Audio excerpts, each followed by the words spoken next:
title of today's video is "The Internet is Still Fighting About This." Unsolvable Mysteries, Part 2 by Mr. Ballon. Here we go.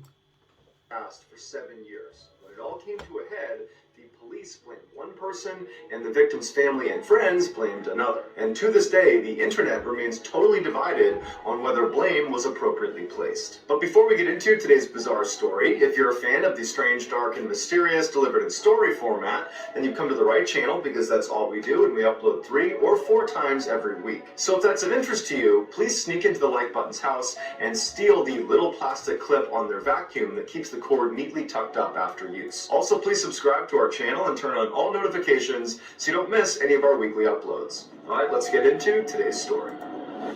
So guys, welcome back once again to MC channel, MrCandyLuv channel. Guys, I appreciate everything you guys are doing, and if you love what we are doing here, click the like button, share this video, invite your friends. Let's grow this channel. I'm expecting to get to 1,000 subscriptions for the end of this year. Without wasting much of your time, here we go.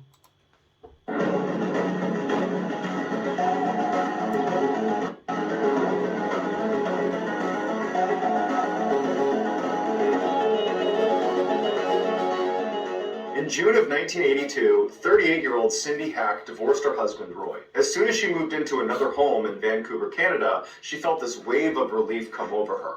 Their marriage had become abusive and toxic years ago, but her newfound happiness would be short-lived. Only 4 months after leaving her husband, Cindy's waking nightmare would begin. It all started with a late-night phone call on October 7, 1982. When she answered, the voice on the other side was raspy and angry-sounding. It addressed Cindy by name and quickly told her that they planned on hurting her. And before Cindy could do anything, the caller had hung up. Cindy was horrified and didn't know what to do, so she did nothing. And then over the next few days, she received more calls from this phantom caller, and each of them began with this person addressing her by name and then threatening violence. And Cindy began to convince herself that this had to be some terrible prank, and so she continued to do nothing about it. One night, Cindy couldn't help but feel like she was being watched, and she looked into her living room and she noticed one of her windows was still open.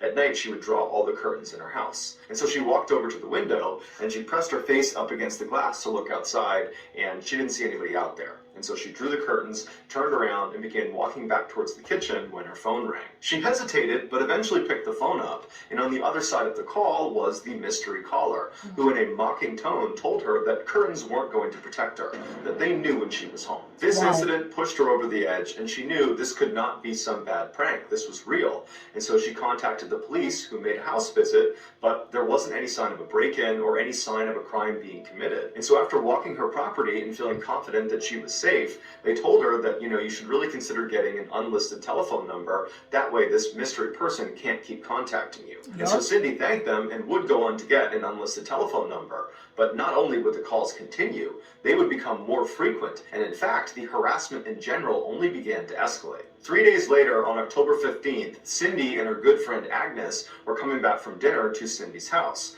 And when they got there, they noticed that one of the front windows had been broken. So they carefully walked onto the porch and realized the front door was actually unlocked and slightly ajar. They considered immediately leaving the property and just calling police, but they sat there for a minute and didn't hear anything inside the house, and so they decided they would just poke their head in and investigate. And so when they went to... I will want to address this. If you're a woman, a child, even a man, and you got home and your window is broken and the door is open, ajar, left ajar, whether someone is in or not, I would rather call the police first. Then let's do the check-in letter when the police is there. Let's learn from this, please. Inside, all the lights were off and there was no sign of a disturbance. It was totally quiet. But when they went upstairs, they found feathers all over the hall. And they followed those feathers all the way to Cindy's room. And in her room, all of her pillows had been ripped apart. And the key to her front door was laying conspicuously on her bedside table. The women fled the house and called police. But when they showed up, there really wasn't much they could do, despite knowing about Cindy's threatening phone calls she was getting. There was just no clear sign of who broke into her house and cut up her pillows. And so they told her that the best thing she can do is change her locks, make sure everything in her house stays locked at all times when she's home, and if she... The person that came into this house didn't use the door. The person broke the window, then left by the door, and they asked her to just change the locks. Come on. Notices anything out of the ordinary to call back. Over the following few days, Cindy got more threatening phone calls and began waking up to threatening notes laying on her front porch that had been made from newspaper and magazine clippings. This led to the police launching a larger investigation into the matter. An officer named Pat McBride, who had been on the force for 8 years, began checking in on Cindy almost daily. And very quickly, Pat and Cindy developed a romantic relationship, and Pat actually moved into Cindy's house while he was investigating this case. As soon as Pat moved in, the harassment seemed to stop. But just a couple of weeks later, in early November, Pat woke up one morning at Cindy's house and discovered that her phone lines were dead. When he went outside to investigate, he discovered that the lines had actually been cut, and he found a pair of wire cutters laying on the ground. Over the following month, in addition to the threatening phone calls and notes left on her porch, Cindy began hearing somebody walking around outside her house at night, but she was always too terrified to go to the window and look outside to see who it was. She began finding raw meat sitting outside of the door in the morning, and she would find pictures of dead bodies tucked under her windshield wiper on her car. One day, she walked into her backyard and she discovered 3 dead cats hanging in her garden. Cindy, who was a bubbly, happy person... Bro, who is doing this? Who is acting in this manner? Are those enchantments or what? Are they trying to invoke something or what? Who is doing this? And if you separate with your wife, your ex-wife, or whoever you were before, and this didn't work out, why not go your way, live your life? Trying to end their life or put them in a state where they can't focus, where they can't live their life normal, wouldn't make your own better. I don't know if you feel me. Not if you feel me. Boy. Before the harassment started, had become a totally anxious and paranoid mess. But despite her obvious distress, the local police were starting to doubt her claims that this stalker was even real. Every time she called them claiming stalker activity, they would go to her house and look around, but they could never find any evidence to suggest that anyone besides her... I would have advised, anyway, this is a long time ago. If it is now, I would have advised the person get a camera. Perfect. Camera would have been the best. And guys, I want to remind you guys here, I want to use the opportunity to tell you guys, please try to get cameras. I have cameras in my house, on my door, almost everywhere. When anything happens in my house, I can easily talk to someone at my door with on my phone, which is very, very good, guys. We are in the days where evidence matters a lot. If there is no evidence, nothing is happening. You know, just like this woman. Let's keep watching. Her friends, or her boyfriend had been there. And speaking of her boyfriend, police officer Pat McBride, he would tell his co-workers that he was never home when the stalker called, and he never heard anybody walking around outside of her house. He said the only reason he knew about these things is because Cindy told him after the fact. Upset that the police were not taking her seriously, Cindy broke up with Pat and decided she needed to move and start over in another town. Just days before Cindy was supposed to relocate, her friend Agnes stopped by. When she went to the front door and knocked and there was no answer, she walked around to the back and she found her friend crouched down behind the stairs as if she was hiding from something. She ran over to her and noticed she had this black nylon stocking wrapped tightly around her neck, but Cindy seemed to be totally unfazed by it and just kept looking out towards her shed. And so Agnes runs over to Cindy and says, "Cindy, what are you doing? What's on your neck?" And Cindy turned to look at her and her eyes were super wide and she was panicked, and she told Agnes that just minutes ago she had been walking out to her shed to get something when a man leapt out of the shadows and wrapped this nylon around her neck and began choking her and threatened that if she turned around to look at him, he would attack her family. So Cindy and this man struggled for a minute until Agnes's car approached, which spooked the man and he ran off. Agnes was shocked and she grabbed her friend and picked her up. She pulled the nylon off of her neck and the two of them ran inside and locked all the doors and windows. And then at that point, Cindy called the police. But when the police showed up, the only evidence of this attack was Cindy's first-hand account and this nylon stocking. But the police believed the nylon stocking was Cindy's, and she had staged the whole event and she had tied it around her neck herself. A few days later, in January of 1983, Cindy moved into a new home in a town called Richmond, which is a suburb of Vancouver, Canada. And as soon as she got there, she painted her car a new color, and she actually changed her last name to James. For months, she didn't see or hear from her stalker. But in October of that year, she found another dead cat on her property with a note next to it that just said, "You're next." Fearing for her life, she called the Richmond police, who set up a surveillance operation on her property. But for months, despite dozens of officers watching her house at practically all hours, they never, ever saw any stalker activity. But as soon as the officers left, for any amount of time, when there was a gap in surveillance, Cindy would call the police and report stalker activity. In time, this town's police department also began to suspect that Cindy was fabricating the stalker story, and they told her as much. Now, blatantly knowing the police were not taking her seriously, Cindy hired a local private detective named Ozzy Caban to look into her case. Immediately, he installed floodlights all around her property, and he gave her a two-way radio to place inside of her house that constantly broadcast back to Ozzy. That way, if she was in trouble, he would know about it even if she couldn't get to the radio to actually tell him. He also installed a panic button inside of her house that would send an alarm to him as well as to the police. In January of 1984, after only being on the case for a couple of weeks, Ozzy heard some strange sounds coming across the two-way radio. It sounded like there was some sort of struggle happening in Cindy's house. And so he tried radioing her to ask what was going on, but he didn't get a response. And so he flew over to her house, he knocked on the door, but there was no answer. And so he kicked the door down and found Cindy lying in the hallway motionless with a note on top of her hand that was held in place by a paring knife that had been stabbed through the note and then through her hand. The note said, "You're dead, lady." Cindy also had a black nylon stocking wrapped around her neck. And so initially, Ozzy believed Cindy was dead, but he managed to find a pulse. And so he brought her to the hospital, and when she regained consciousness, all she could recall was feeling someone inject her arm with a needle, and then after that, she had no memory of the attack. I hope the police now took her serious. You know, sometimes we are in a situation whereby something has happened several times and people like, this is who you are, this is who this person is, this is how he or she acts, not knowing that something is prompting this person to do whatever they are doing. I pray they learn from that. The police, believing Cindy had staged the attack, did not bother to take fingerprints at her home or on the knife or on the note. Ozzy, on the other hand, believed his client was telling the truth. He didn't believe Cindy was physically capable of injecting herself in the area where the needle had entered her body. The angle was nearly impossible to achieve on her own. Once she was released from the hospital, the police, despite believing she was lying, continued their surveillance operation of her property.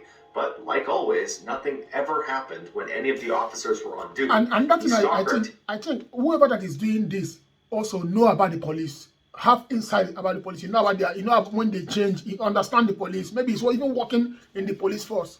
You know, whoever that is doing this know much about them, like that give him the access to manipulate the time, know when to come, know when to move, know when to take steps. Activity only was reported after they had left. Life went on like this for over a year, and during that time, Cindy's mental health continued to decline rapidly. She lived in constant fear of this stalker, and she was deeply embarrassed that the police believed she was lying. On December 11th, 1985, Cindy was attacked again. Anybody will, you know, you'll be ashamed, and look at her, she's dying. Like, even before the stalker killed her, she would have died already out of fear. And when you know something is happening to you and nobody's believing you, when you are dying, you're sick because of the way you look, the way you act, people think that everything is okay, you're just making them up. This is it.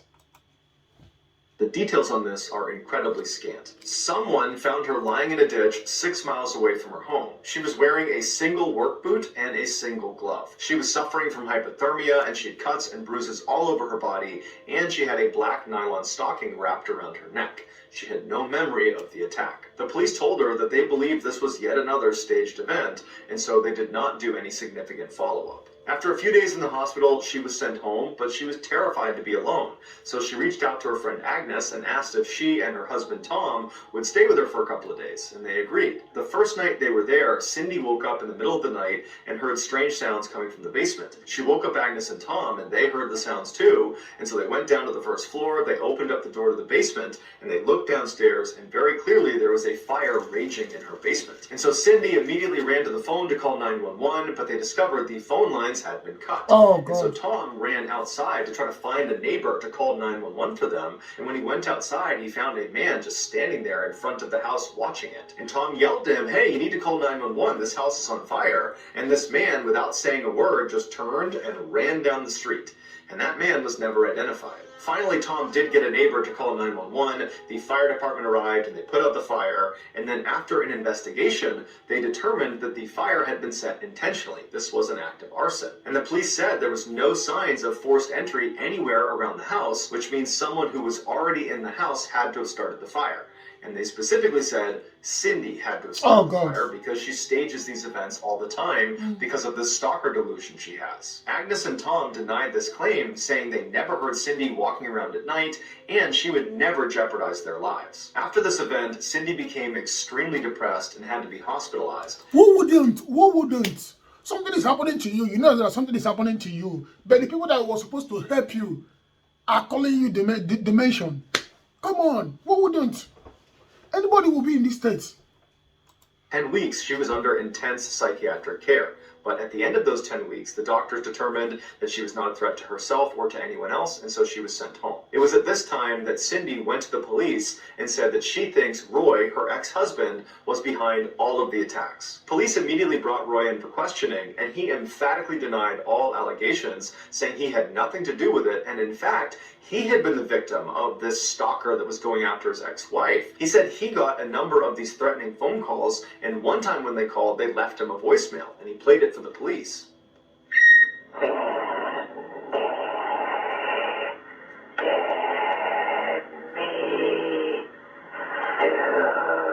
Boy. After speaking with Roy and confirming his various alibis, the police ruled him out as a suspect. For the next 3.5 years, Cindy continued to... But I hope this voice call or this voice message will prompt the police to understand that this woman is not making this up. This is real. I believe so. Received threatening phone calls and messages at her house, but no one besides Cindy ever saw this stuff happen live. While her private investigator, Ozzy, still believed every bit of her story, the Richmond Police Department had grown tired of her and stopped responding to her calls. On the evening of May 25th, 1989, Agnes showed up at Cindy's house for their scheduled game of bridge. When she knocked on the door, there was no answer. And because Agnes and Cindy were very close, Agnes tried the front door, it was unlocked, and so she let herself in, thinking Cindy must be upstairs taking a shower. But when she stepped inside, the house was totally silent. And after a couple of minutes of no commotion upstairs, Agnes began searching the house for her friend, and she discovered that Cindy wasn't there, and so she called the police. The police launched a search and very quickly found Cindy's car in a parking lot at a local supermarket.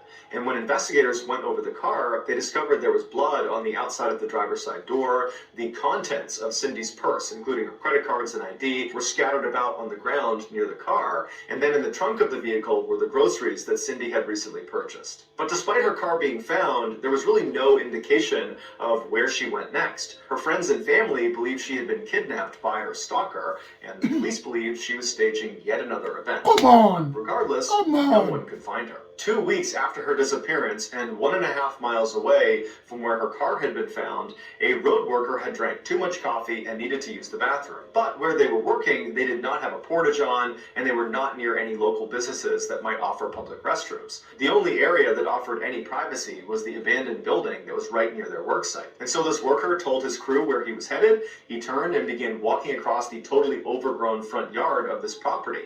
And as he began walking around the side of this building, he smelled this horrific smell, like one of the worst smells he'd ever smelled in his life. And he assumed that because this property was abandoned, maybe people were dumping their trash on it somewhere and it's a hot day and that's why it smells. But either way, he wrote it off. He walked around to the back of this building. He found a good spot. He relieved himself. He turned around and began walking back along the side to go back to the road when he stopped, because he saw something lying near the side of the house that he was surprised he hadn't noticed on his way in. He couldn't really see what it was because the tall grass was obscuring his view, and so he took a couple steps forward to get a better look, and when he could see clearly what it was, he stopped. Because laying in front of him was a clearly deceased woman laying on her side with her hands and feet bound behind her back, and around her neck was a black nylon stocking. It was the body of Cindy James. Despite the nylon around her neck, the autopsy revealed she did not die from strangulation. She died from an overdose of morphine and other drugs. The police brought in a not expert who was easily able to put himself in the same position that Cindy was in and tie himself up. With this information, combined with their belief that Cindy was a pathological liar, they concluded that this had to have been self-inflicted, that she injected herself with the lethal dose and then dropped down to the ground and tied herself up to stage the epic conclusion to this stalker delusion. To cover their bases, the police did re-interview Roy, the ex-husband, but his alibi checked out, and realistically, he was never actually a suspect. I don't know what to say about this, you know. The ex-husband said he got the same threatening messages So who is the person on the ex-husband's phone also? There is a connection. The police has found this woman. They have found her. It's not listed online whether Pat McBride, the police officer ex-boyfriend, was ever investigated. While the police were very confident in their theory of what happened to Cindy, there were some discrepancies. The medical examiner did not agree with the ruling that this was a suicide. He said that you can't conclude that. There's not enough evidence. During the autopsy, it was discovered that Cindy did have an injection mark in her arm, but they could never find the needle anywhere near her body or anywhere between her and her parked car. Considering the extremely high dosage of narcotic that was found in Cindy's system, if this had been a suicide, as soon as she injected herself, she would have had to immediately shift gears, get down on the ground, and start hogtying herself before she became too intoxicated to function. Meaning the needle... Even to dispose the needle is another thing. To tie herself up. Come on. Should have been right around where she was found, but it wasn't. Also missing from the crime scene were Cindy's shoes and socks. And interestingly, her bare feet were totally clean, despite the fact that in order to get where she was found, she would have had to cover a distance of at least 1.5 miles from her parked car. But again, there was no dirt or any markings on the underside of her feet. Also, it was strange that she wasn't discovered faster than 2 weeks. Although she was found near this abandoned house that was totally overgrown, the house was actually frequented by teenagers, and there was a walking trail nearby that would have had a line of sight on her body. These discrepancies have led many people to believe that Cindy did have a stalker, and this stalker kidnapped her in the supermarket parking lot. They tied her up, they injected her with the lethal dose of morphine, and then after she had died, they dumped her near this abandoned property right before she was found. And they had left that black nylon tied around her neck because that was the stalker's signature. Some have taken this a step further and said Pat McBride, the police officer, was behind the attacks, because he would have known when surveillance was set up on her house and could have very easily avoided detection. But the most bizarre and fascinating theory of what happened to Cindy is that she had dissociative identity disorder, or DID. This is where someone maintains at least 2 distinct personalities, and when one of those personalities is active, the other kind of fades and has no memory of this experience, creating these huge memory gaps. And so the theory goes, one of Cindy's personalities was effectively stalking herself. Or more specifically, one of her personalities hated herself and wanted to do herself harm. And so that personality would do things like stab her own hand or run 6 miles away into some ditch and leave herself for dead. And then Cindy's other personality would take back over, and she would suddenly come to having no memory of how she became injured or how she wound up in this ditch. And so when she went to police to tell them that someone is stalking, is harassing, is attacking me, she was telling the truth. But that someone, that stalker, was actually her. She just didn't know it. But Roy, her ex-husband, was a psychiatrist. And in their 16 years of marriage, he never noticed this condition. And when Cindy was... Doesn't nothing. Such thing has never happened when they were together. And the man is like, oh, come on. They found this woman. They found her. Even if she had that true identity, that they should have protected her. They should have put her somewhere that she should be safe. Yeah, there are hospitals, there are places, psychiatrists where she can be fixed or monitored. They fed her in that psychiatric ward for 10 weeks following one of her stalker attacks. None of the doctors or psychiatrists ever noticed or diagnosed her with this condition. It's still possible she had DID, and it just came on later in life, and it didn't present itself enough to be noticed during those 10 weeks of psychiatric care. But realistically, this reduces the chances of DID being behind this whole thing. Exactly. Today, her death is still considered a suicide, and no one has ever been charged in connection with her death. So that's going to do it, guys. If you found the secret in today's episode, let us know in the comments what it is and where you found it. And if you're the first to do that, we will pin you at the top of the comments section. If you enjoyed today's video and you haven't done this already, please sneak into the like button's house and steal the little plastic clip on their vacuum that keeps the cord nicely tucked up after use. Also, please subscribe to our channel and turn on all notifications so you don't miss any of our weekly 3 or 4 video uploads. If you want to get in touch with me, you can direct message me on Instagram or on Twitter. My username for both platforms is the same. It's JohnBallin416. I also have a ton of content over on TikTok where my username is Mr. Ballin.